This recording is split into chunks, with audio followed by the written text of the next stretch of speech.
This is the Environment TV Weekly News. I'm Rebecca Myles, reporting from Brooklyn, New York. President Barack Obama, during his University of California commencement address on Saturday, urged graduating college students to take on global warming as a cause, saying, quote, "When President Kennedy set us on a course for the moon, there were a number of people who made a serious case that it wouldn't be worth it, but nobody ignored the science. I don't remember anybody saying that the moon wasn't there or that it was made of cheese." Today's Congress, though, is full of folks who stubbornly and automatically reject the scientific evidence about climate change. They will tell you it's a hoax or a fad, end quote.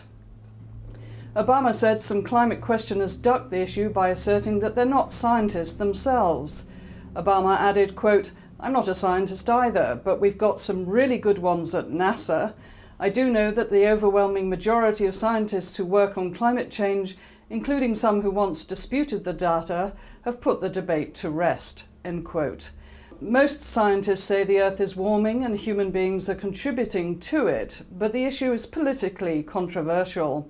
Many Republicans and some Democrats oppose Obama's plans to limit emissions from power plants because of the potential economic consequences.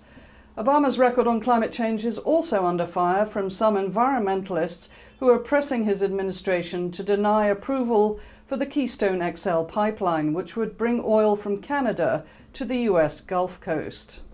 Young people make up a critical part of the Democratic Party's political base, and Obama urged the graduates to be motivated to fight global warming as they left the world of academia. Climate change is becoming a major legacy issue for Obama and a hot topic in this year's congressional elections. In his speech, Obama announced a competition for communities hit by extreme weather to compete for $1 billion in funds to rebuild from and inoculate themselves against natural disasters.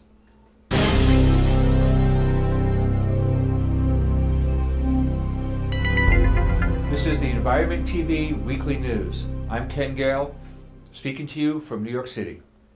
After some community activists met with some members of the New York City Council in response to the methane explosion in East Harlem this past March, the City Council agreed to have an open public hearing titled "Assessing the Economic Impact of New York's Failing Infrastructure, Gas, Steam, and Water."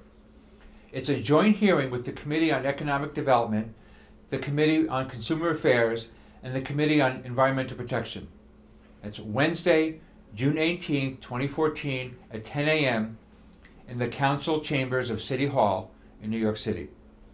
That methane explosion points out the danger of normal gas infrastructure because it destroyed 2 apartment buildings, it killed 8 people, it hospitalized several others, made dozens of people homeless, and blew out windows in quite a few surrounding buildings.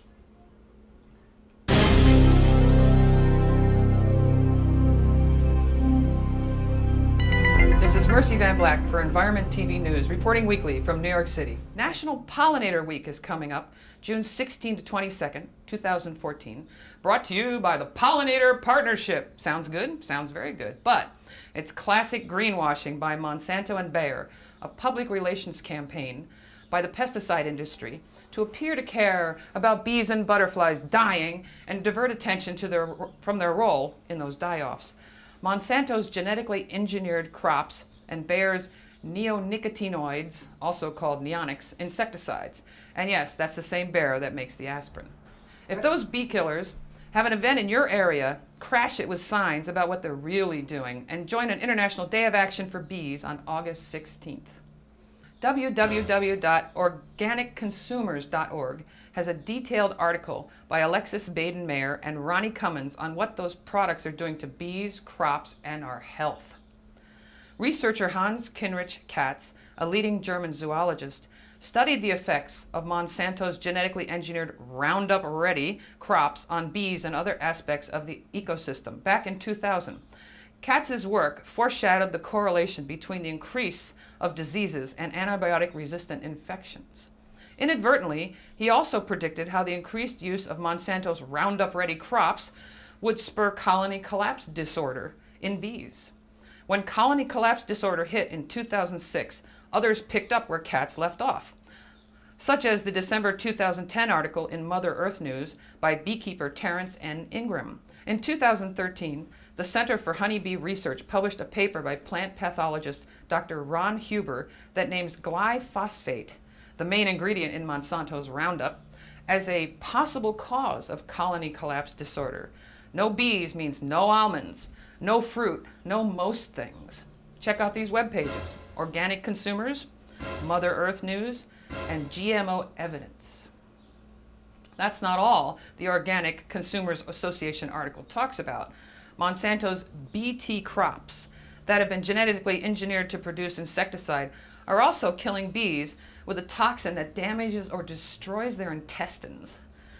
Bayer's neonicotinoid pesticides have been banned in Europe, and due to their roles in colony collapse disorder, many plants that are sold as bee-friendly have been pre-treated with neonicotinoids.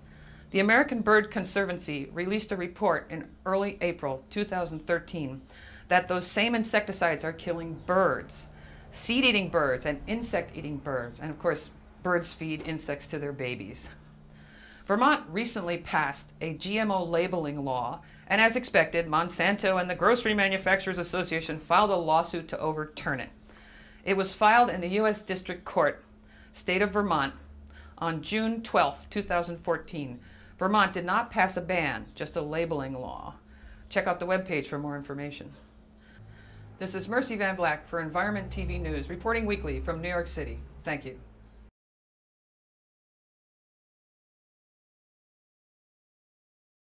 Once individuals form a corporation, they have created an entity that is fundamentally different from the individuals who formed it.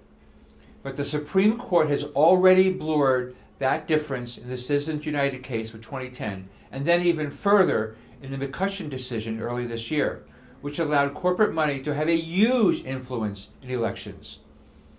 Quoting freespeechforpeople.org, when corporations don't like our campaign finance laws, our food labeling laws, or other public interest laws, they claim that corporations are people with free speech rights, so those laws don't apply to them. But now that a corporation is being sued for helping kill people, it's claiming exemption from another law, this time because it's a corporation, not a person.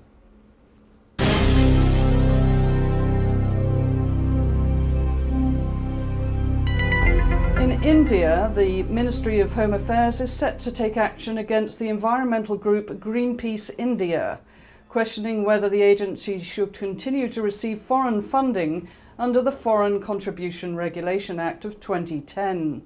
Greenpeace was indicted by an Intelligence Bureau report which found it responsible for fueling anti-nuclear sentiment and adversely affecting the Indian economy.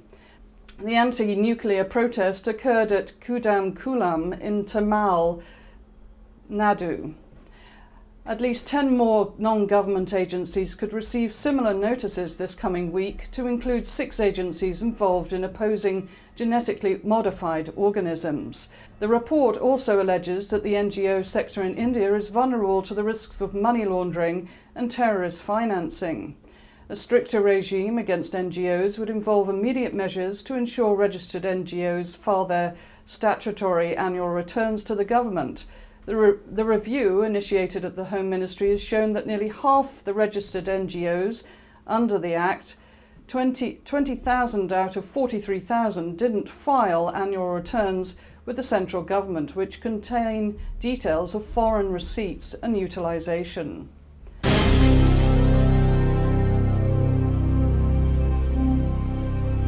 Live near a nuclear power plant, the only form of electricity with an evacuation zone? Need a new way to explain to people about it? Try this new video from the wonderful folks at IPSEC, the Indian Point Safe Energy Coalition. It has animation and plain talk. In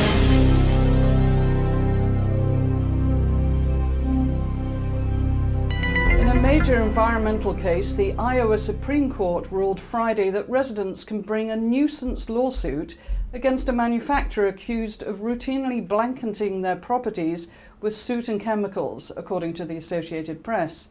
The court reinstated the class action lawsuit against Grain Processing Corp., which operates a plant that turns corn kernels into products ranging from corn syrup to ethyl alcohol.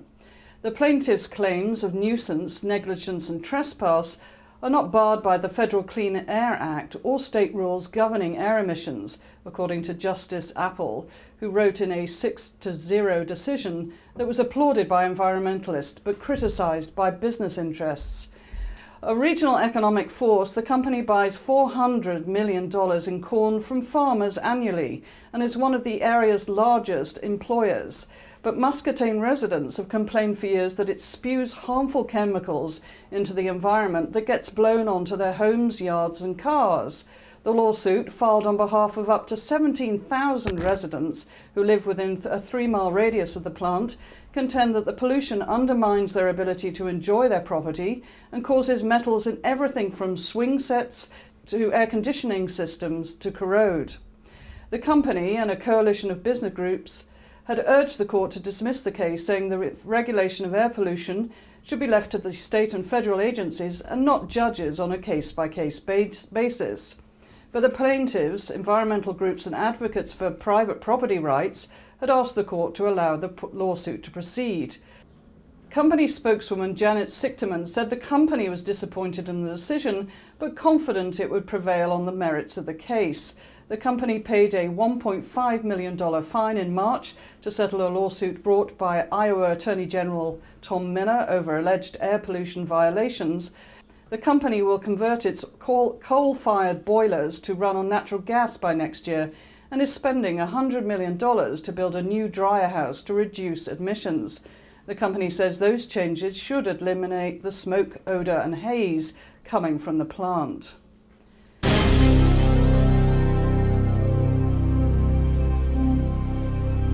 Article by Blaine Friedlander in phys.org, phys.org, quotes Robert Howarth, professor of ecology and environmental biology at Cornell University, who explains in a journal article that Earth may reach the point of no return if average global temperatures rise by 1.5 to 2 degrees Celsius. Quote, if we hit a climate system tipping point because of methane, our carbon dioxide problem is immaterial. We have to get a handle on methane or increasingly risk global catastrophe, unquote. Methane is marketed as natural gas and is 100 times worse than carbon dioxide molecule for molecule. It's 100 times worse in the short run, 20 times worse in the long term, which means reducing it now will mean large immediate improvement. Professor Howarth's study, A Bridge to Nowhere, Methane Emissions and the Greenhouse Gas Footprint of Natural Gas, was published May 20th in the journal Energy Science and Engineering.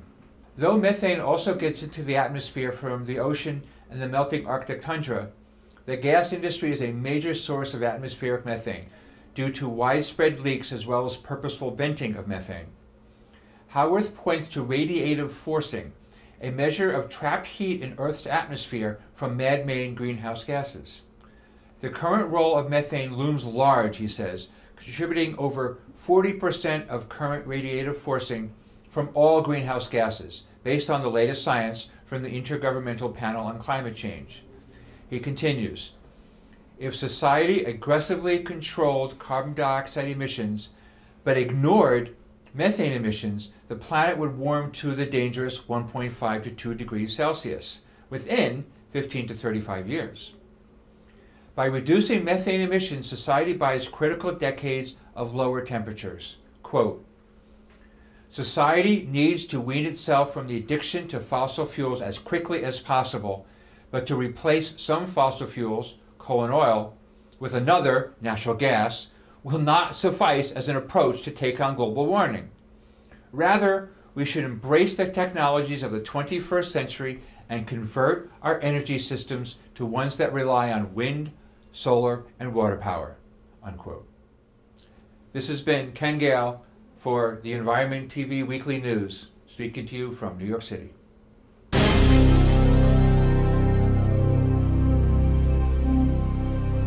How do we know this oil is from this particular spill? Scientists at Woods Hole Oceanographic Institute and Bigelow Laboratory for Ocean Sciences have developed a technique that can detect oil from specific spills years after they happen and reveal how that oil has changed over time in the sea. Every oil reservoir has its own specific amounts of biomarkers, which are molecular fossils that scientists can use for identifying the source of spills, like human fingerprints. Researchers were able to connect the biomarkers found in oil field sand clumps collected over a 28-month period that washed up on the shore of the Gulf of Mexico near the Deepwater Horizon spill in 2010. Some had degraded since then, which occurs after prolonged exposure to the natural environment. This kind of technique gives scientists an idea of what happens to oil once it hits the high seas and stays there. Much of the oil from the 2010 spill has either degraded, evaporated, or been removed by humans, and when it reaches the shore these days, it doesn't come in its usual liquid form. BP spokesman Jason Ryan told National Journal, although some Macondo material does continue to be identified, the amounts and frequencies are much lower than before, which is why it's important to distinguish it from oily material from other sources, including the many natural seeps in the Gulf. However, experts say that at least 60% of oil from the spill remains unaccounted for in the ocean. This is Rebecca Myles for the Weekly News on the Environment TV, reporting from Brooklyn, New York.